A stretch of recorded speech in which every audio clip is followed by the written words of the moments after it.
I'm gonna use a sorcery point. I'm gonna touch the ground, and through the ground, I'm gonna shocking grasp him. Ooh, alrighty. In Dungeons & Dragons, this isn't allowed.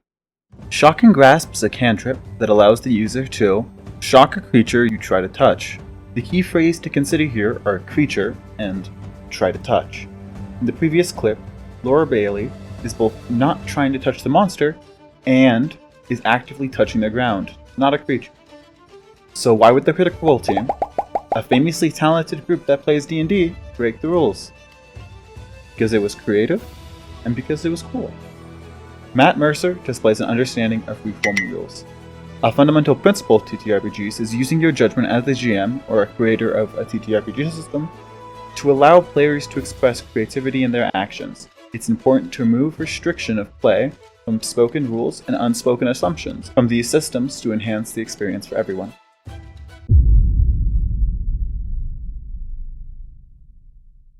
So how did we get to that point? What inspired the creation of TTRPGs and their ideas of play? The answer? Kriegsspiel. Kriegsspiel, or war game in German, was a form of game and training tool for commanders in the 1700s. Issues arose, though, as the hard rules of the game prevented proper training and flexibility that real-life situations would feature. A book from the 1890s stating, "The employment of these rules always produced numerous improbabilities, because they are not adapted to all cases, and every operation of war has its own peculiar features." Being unable to simulate real combat through the lack of adaptability made the game less realistic, and reduced enjoyment and utility. Thus emerged Free Kriegsspiel Revolution, or FKR for short. FKR relied less on rules and used a referee, Game Master. Game creators eschewed the written word in favor of dialogue between players and referee. This referee used their real-life experience and knowledge on war and power over the game to bend the rules in order to make it feel more accurate. So what about TTRPGs? How did these two games correlate?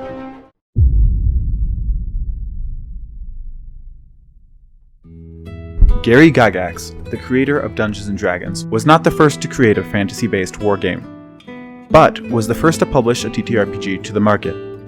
Gygax, inspired by his time in his wargame club, made a game where you could truly feel immersed within a setting. Like FKR, a referee, now known as the Dungeon Master, used their knowledge of the world to adapt actions taken by players, but also, unique to TTRPGs, allowed the world to speak back. Players would be able to roleplay as their character, while the DM was able to play as the villagers in a town or an evil dragon. For FKR, the balance between realism and simplicity, and hence playability, has influenced the evolution of wargames ever since.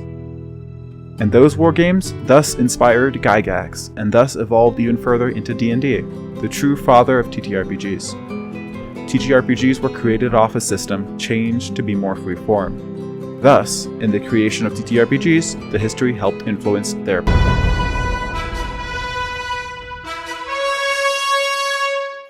TTRPGs have a purpose for existing, that being a medium of storytelling through immersion. They allow immersion through creativity and free play. Players are allowed to make their own infinite decisions based on the morality and decision-making skills of their character. This significantly increases a player's immersion. Freeform rules directly impact this purpose, allowing extra space for players to, let's say, use shock and grasp on the floor next to a giant armored creature. This principle of freeform and adaptability was so important, in fact, that Gygax wrote, "It is the spirit of the game, not the letter of the rule which is important." The ability to morph the rules into something enjoyable in a game was so important to the purpose of the game as a whole. The creator, Mr. Gygax himself, felt it important to put down the opposite side, rule lawyering. Allowing creativity through altering the rules and play is incredibly important for immersion and enjoyment, with studies directly saying that while all stages of game immersion were positively correlated with players, gaming performances, game scores, how players performed in the game, engagement and performance, love of the game, and immersion greatly help. And FKR, or freeform, helps immersion. But with all that said, why even have rules? To find the answer, we need to look at game design.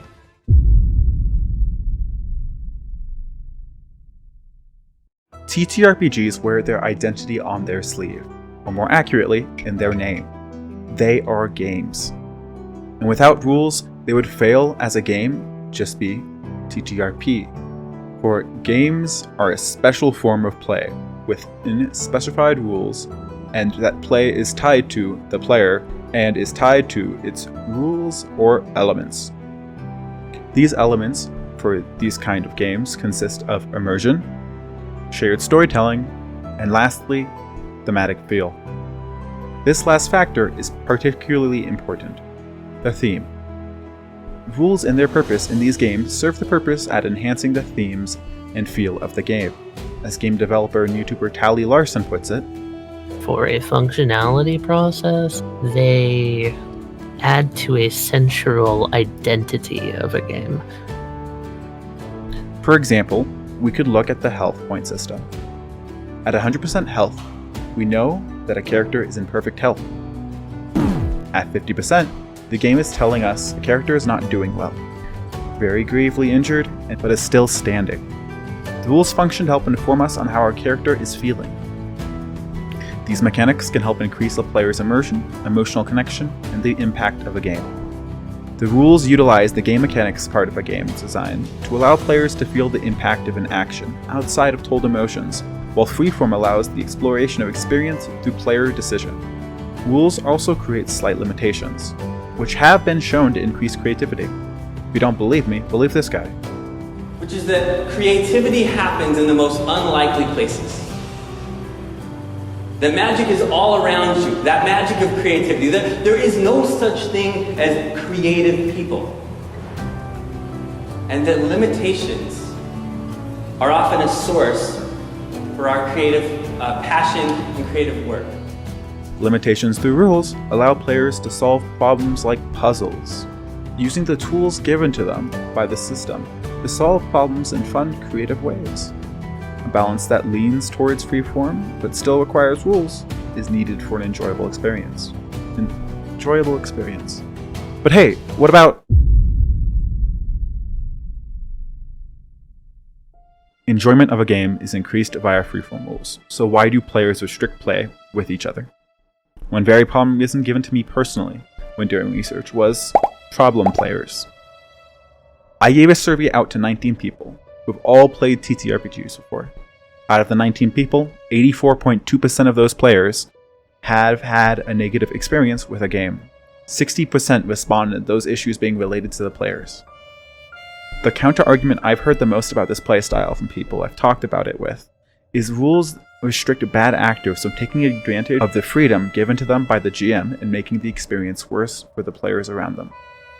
But these bad actors will exist and cause problems for games, whether rules are there to restrict them or not.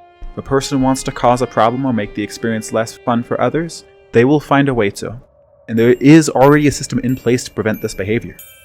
The GM functions as the runner of the game and the social referee.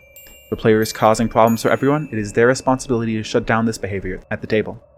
Freeform systems and rules don't cause or prevent this kind of behavior from players.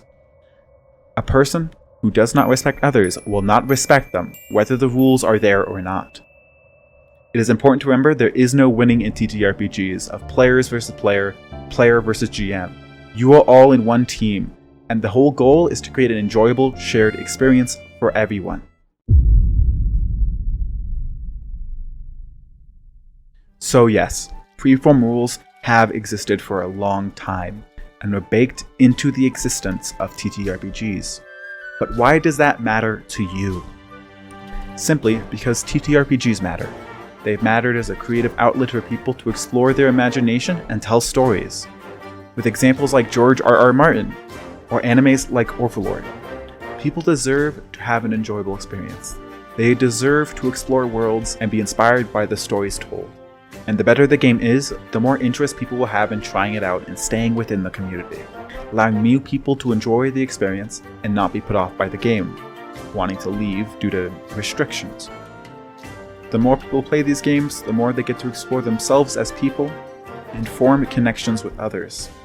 This shows the extent to which people who play these games use them to understand and explore parts of their identity they may have difficulty exploring in real life. either for external societal reasons or simply because they are things the player needs help to understand about themselves. TTRPGs are a form of social gaming, and thus allows expression in a vast number of ways, be that through exploring sexuality, gender, or just the social connection between players. So instead of pushing away a player next time they suggest something cool or silly, just let them play as Kanye the Giant. You know what? Do whatever you want.